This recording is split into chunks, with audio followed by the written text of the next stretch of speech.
तो दोस्तों, क्योंकि सास भी कभी बहू के आज के एपिसोड की शुरुआत सुच्चू से होती है, जो नोएना से पूछ रही होती है कि ये सब क्या था। वो कहती है कि जब नोएना को कुछ नहीं सूझा तो उसने उस पर इतना गंदा इल्जाम लगा दिया। तो नोएना कहती है कि ठीक है ना, उसने जो भी कुछ बोला है वो झूठी तो है और उसने कोई अतरंगी बात नहीं कही है। वो कहती है कि ऐसा बहुत लोगों के साथ होता है और ये बहुत आम बात है। इस पर सुचित्रा कहती है, पर मेरे साथ, और वो भी इस उम्र में। तो नोएना पूछती है, तो और क्या करती मैं, सच बोल देती क्या कि मुझे कैंसर नहीं है। तभी इतने में एक नर्स कमरे में कॉफी लेकर आती है। तो नोएना उसको डांटती है कि उसे कितनी बार बोला है उसने कि दरवाजा खटखटाकर आया करे। तो नर्स कहती है कि दरवाजा खुला था इसलिए वो आ गई। इसके बाद नर्स पूछती है कि क्या वो अपना मोबाइल रिचार्ज करने के लिए थोड़ी देर बाहर जा सकती है। तो नोएना उसको जाने की परमिशन देती है और जाते जाते दरवाजा बंद करने को कहती है। इधर नर्स के जाने के बाद नोएना कहती है कि तुलसी ने इस नर्स को 24 घंटे उसके सिर पर खड़ा कर रखा है। तभी सुच्चू कहती है कि वो सब तो ठीक है, लेकिन ये तुलसी चली कहाँ गई है और कब आएगी। तभी एक लेडी इंस्पेक्टर नोएना के कमरे में आती है और सुच्चू से कहती है कि साहब उसे नीचे बुला रहे हैं। फिर अगले ही सीन में नीचे हॉल में पुलिस मौजूद होती है। इधर नोएना मिहिर से पूछती है कि पुलिस यहाँ क्यों आई है। तो मिहिर गुस्से में कहता है कि क्या उसे लगता है कि वो कोई कहानी सुनाएगी और वो मान लेगा। वो कहता है कि न सिर्फ वो बल्कि घर का कोई भी मेंबर उसकी कहानी पर यकीन नहीं कर रहा है। वो अपना गहरा शक जाहिर करते हुए कहता है कि उसे लग रहा है कि तुलसी के गायब होने के पीछे उन दोनों बहनों का ही हाथ है। इधर करण भी इस बात से सहमत होता है और कहता है कि इतना सब कुछ एक साथ होना, वो भी बिना किसी को बताए, समझ से परे है। शोभा भी नोएना से कहती है कि उन पर विश्वास करके वे देख चुके हैं कि क्या क्या हुआ है और ये सब कुछ एक साथ होना कोई इत्तेफाक नहीं हो सकता। इसके बाद इंस्पेक्टर सुच्चू से कहता है कि जो बातें उसने घर वालों को बताई है उससे पता चल रहा है कि किसी ने उन्हें ऑनलाइन ब्लैकमेल किया था। वो पूछता है कि क्या वो उस व्यक्ति के बारे में कोई डिटेल दे सकती है, जैसे कि नाम या परिवार। तो सुच्चू कहती है कि उसे ये सब नहीं पता क्योंकि बात ऑनलाइन हुई थी और परिवार के बारे में कभी कोई बात ही नहीं हुई। जब इंस्पेक्टर नाम के बारे में पूछते हैं तो सुच्चू कहती है कि ऑनलाइन उसका नाम कुछ मेडी मानव जैसा था और उसे ठीक से कुछ याद नहीं है। इसके बाद इंस्पेक्टर अपना आखिरी और सबसे बड़ा दाव चलता है। वो कहता है कि कोई बात नहीं, आप मुझे उसके भेजे हुए मैसेजेस दिखा दीजिए, बाकी जन्म कुंडली मैं निकलवा लूंगा। ये सुनते ही सुच्चू घबराने लगती है और मदद के लिए नोएना की तरफ देखने लगती है। इसके बाद जब इंस्पेक्टर सुच्चू से ब्लैकमेलर के मैसेजेस मांगते हैं तो सुच्चू घबराकर कहती है कि उसने डर के मारे सब कुछ डिलीट कर दिया। तो ये बहाना किसी के गले नहीं उतरता। गौतम एक वकील की तरह तुरंत स्थिति को भांप लेता है। वो इंस्पेक्टर को याद दिलाता है कि सूर्यास्त होने वाला है और उसके बाद वे कानूनी तौर पर किसी को गिरफ्तार नहीं कर पाएंगे। वो सुझाव देता है कि सुचित्रा को तुरंत पुलिस स्टेशन ले जाकर पूछताछ की जानी चाहिए। इधर मिहिर और करण भी इस बात से सहमत होते हुए नजर आते हैं। तो पुलिस सुच्चू को ले जाने के लिए आगे बढ़ती है। तो इधर अपनी गिरफ्तारी को हकीकत में बदलता हुआ देख सुच्चू का डर उस पर हावी होता हुआ नजर आता है। वो नोएना से हेल्प की गुहार लगाती है, लेकिन नोएना चुपचाप खड़ी रहती है।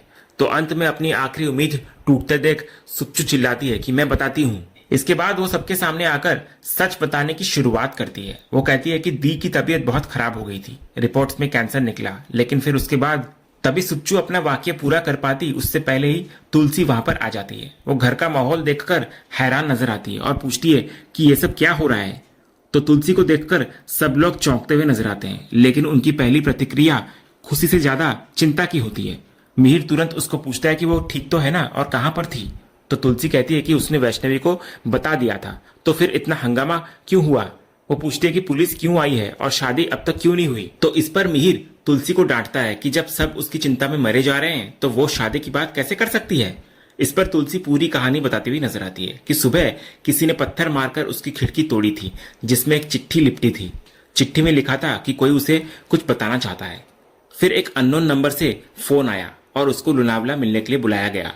फोन करने वाले ने धमकी दी थी कि अगर उसने ये बात मिहिर को बताई तो उसकी जान को खतरा होगा। शादी का माहौल खराब ना हो इसलिए वो चुपचाप चली गई। इधर जब करण और गौतम फोन न लगने की बात करते हैं तो तुलसी कहती है कि लोनावला में कनेक्टिविटी की समस्या रहती है। फिर मिहिर के पूछने पर कि वो आदमी मिला या नहीं, तो तुलसी कहती है कि वो व्यक्ति उससे मिलने नहीं आया, शायद किसी ने कोई मजाक किया था। इसके बाद जब तुलसी को पता चलता है कि शादी क्यों नहीं हुई और उसके जाने के बाद परिवार ने नोएना पर शक किया तो उसका गुस्सा फूट पड़ता है। वो सबको खासकर मिहिर को डांटती है। वो कहती है कि तुम सब पागल हो गए हो क्या, हालत देखिए नोएना की, इंसान मरने की कगार पर है और तुम लोगों को लगता है कि नोएना मुझे कुछ करेगी। तुलसी का यह दृढ़ विश्वास कि एक मरता हुआ इंसान गलत नहीं हो सकता नोएना के लिए सबसे बड़ा सुरक्षा कवच बन जाता है। वो नोएना से माफी मांगती है और कहती है कि परिवार शायद उसकी वजह से ज्यादा घबरा गया था। इसके बाद तुलसी इंस्पेक्टर से कहती है कि वो बिल्कुल ठीक है, उसे कुछ नहीं हुआ है। इस पर मिहिर बात को वहीं पर खत्म करने की कोशिश करता है और कहता है कि अब इस बात को और आगे नहीं बढ़ाते हैं। गौतम भी उसकी बात से एग्री करता है और कहता है कि माँ अब घर आ गई हैं और पूरी तरह से ठीक है और उनके लिए यही सबसे बड़ी बात है। लेकिन करण इस मामले को इतनी आसानी से छोड़ने के लिए तैयार नहीं होता। वो कहता है कि माँ को किसने फोन किया था ये तो पता लगाना ही होगा। गौतम भी इधर वकील होने के नाते इंस्पेक्टर को कहता है कि वो ये जरूर पता लगाए कि ये सब किसने किया था ताकि भविष्य में ऐसी घटना दोबारा ना हो। इधर इंस्पेक्टर उनकी बात से एग्री करता है और कहता है कि ठीक है, वो इस मामले की जांच करेगा। फिर पुलिस के जाने के बाद तुलसी एक बार फिर पूछती है कि शादी क्यों नहीं हुई, तो इस पर पूरा परिवार एक सुर में उसको बताता है कि उसकी गैर मौजूदगी में वे शादी के बारे में सोच भी नहीं सकते थे। मिहिर, शोभा और करण सभी उसको बताते हैं कि उसके बिना यह शादी संभव ही नहीं थी क्योंकि वो उनके लिए सबसे ज्यादा मायने रखती है। मिहिर भी उसको याद दिलाता है कि उसने कहा था कि वो ये शादी सिर्फ उसी के लिए कर रहा है। तुलसी को अपनी तरफ खड़ा देखकर नैना इस मौके का पूरा फायदा उठाती है। वो एक बार फिर से एक बेचारी और सताई हुई महिला का नाटक करती है। वो तुलसी को कहती है, थैंक गॉड तुम सही सलामत आ गई और इस घर में सिर्फ तुम ही हो जो मुझ पर विश्वास करती हो। वो ये भी कहती है कि उसे और उसकी बहन को बिना वजह दोषी ठहराया गया, जबकि वो तो खुद मर रही है और आज उसकी शादी भी नहीं हो पाई। नैना का ये भावनात्मक नाटक तुलसी पर गहरा असर करता है। वो दोबारा माफी मांगती है नैना से कि उसकी वजह से उसे इतनी परेशानी हुई। इसके बाद वो उससे वादा करती है कि तुम चिंता मत करो, मैं पंडित जी से बात करूंगी, कोई ना कोई अच्छा मुहूर्त जरूर निकलेगा, तुम्हारी शादी होगी और कल ही होगी।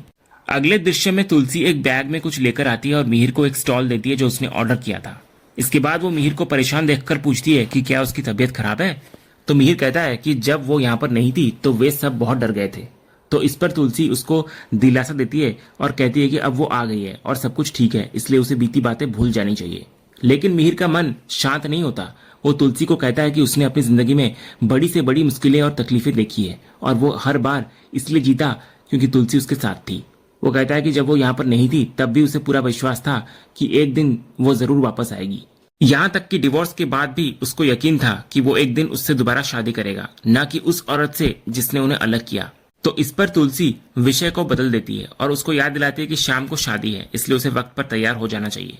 वो उसको समझाते हुए कहती है कि वे जीवन भर अपने बच्चों को यह सिखाते आए हैं कि ठाकुर जी की मर्जी के बिना एक पत्ता भी नहीं हिलता, इसलिए उसे यह सोचकर संतोष कर लेना चाहिए कि शायद ठाकुर जी की यही इच्छा है कि वो नैना की आखिरी इच्छा पूरी करे। तो इस पर मिहिर का दर्द और भी बढ़ता हुआ नजर आता है। वो कहता है कि चाहे मेरे मन की सबसे बड़ी इच्छा ही दब जाए, है ना। वो कहता है कि अगर ठाकुर जी की मर्जी के बिना एक पत्ता तक नहीं हिलता तो उसकी ठाकुर जी से यही प्रार्थना है कि वे इस बार अपनी मर्जी से उसकी मर्जी पूरी करें। वो कहता है कि मेरी सबसे पहली और आखिरी इच्छा सिर्फ तुम हो तुलसी। तुलसी कहती है कि अब इन सब बातों का कोई फायदा नहीं है।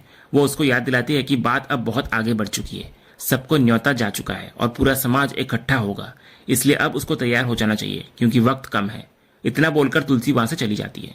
दूसरी तरफ गौतम इंस्पेक्टर से फोन पर बात कर रहा होता है। उसको पता चलता है कि तुलसी को जो गुमनाम कॉल आया था वो गोला गोडाउन वासी से किया गया था। ये वही जगह है जहां सुचित्रा पैसे देने गई थी। तो गौतम इस बात से हैरान नजर आता है, लेकिन क्योंकि माँ वापस आ चुकी है इसलिए वो इस पर ज्यादा ध्यान नहीं देता।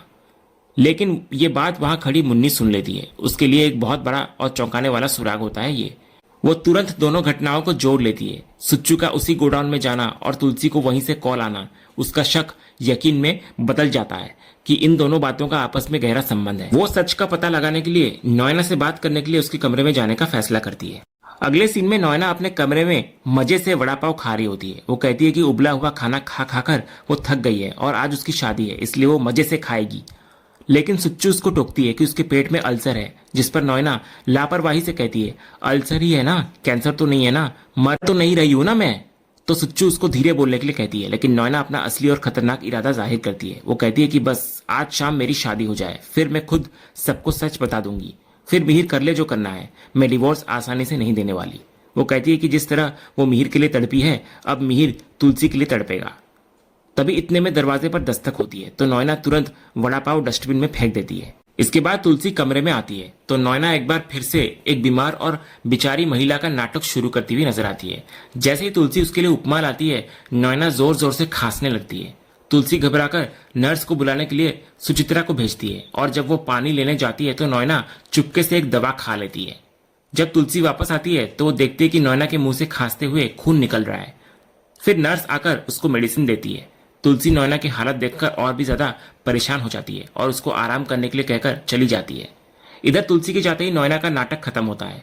सुच्चू उसकी एक्टिंग की तारीफ करती है, लेकिन नोएना बताती है कि यह एक्टिंग नहीं बल्कि एक नकली खून का कैप्सूल था जिसे उसने खाया था। वो बताती है कि अल्सर की दवाइयों से उसकी तबीयत ठीक हो रही है, इसलिए अब खांसी में खून नहीं आता, तो उसे इस कैप्सूल का सहारा लेना पड़ा। वे दोनों खुश होती हैं कि तुलसी को कुछ पता नहीं चला। इसके बाद नोएना एक सर्वेंट को बुलाकर वो डस्टबिन साफ करने के लिए देती है जिसमें उसने अभी वड़ा पाव और खून वाला टिश्यू दोनों फेंका था। दूसरी तरफ तुलसी महाराज जी से नोएना के खाने पीने का खास ख्याल रखने के लिए कह रही होती है क्योंकि उसकी तबीयत बहुत बिगड़ रही है। लेकिन ठीक उसी समय वो सर्वेंट जो नोएना के कमरे से डस्टबिन लेकर आ रहा होता है सीढ़ियों पर फिसलकर गिर जाता है। उसके हाथ से डस्टबिन छूट जाता है और उसका सारा कचरा बिखर जाता है। तभी तुलसी तुरंत उस सर्वेंट की हेल्प के लिए जाती है। जब सर्वेंट बिखरा हुआ कचरा समेट रहा होता है तो तुलसी की नजर एक वड़ा पाव के पैकेट पर पड़ती है जिसके नीचे कुछ दवाइयां भी गिरी होती है। तो तुलसी उन दवाइयों को हाथ में उठा लेती है। उन्हें देखते ही उसको फ्लैशबैक में याद आता है कि कुछ देर पहले नर्स भी नोएना को दवा दे रही थी। वो सर्वेंट से पुष्टि करती है कि क्या ये कचरा नोएना के कमरे का ही है, तो सर्वेंट हाँ में जवाब देता है। तो उन दवाइयों को हाथ में लिए तुलसी की शक भरी नजरें ऊपर नोएना के कमरे की ओर उठती है और इसी सीन के साथ आज का ये एपिसोड यहीं पर खत्म होता है। तो दोस्तों, आपको आज का ये एपिसोड और इसका अपडेट कैसा लगा, अपनी राय हमें कमेंट बॉक्स में जरूर बताएं। अगर आपको आज का ये वीडियो पसंद आया हो तो वीडियो को लाइक और शेयर जरूर करें और हमारे चैनल को सब्सक्राइब करके बेल आइकन जरूर दबाएं ताकि क्योंकि सास भी कभी बहू थी के अगले धमाकेदार एपिसोड का अपडेट आपको सबसे पहले मिले। तब तक के लिए धन्यवाद।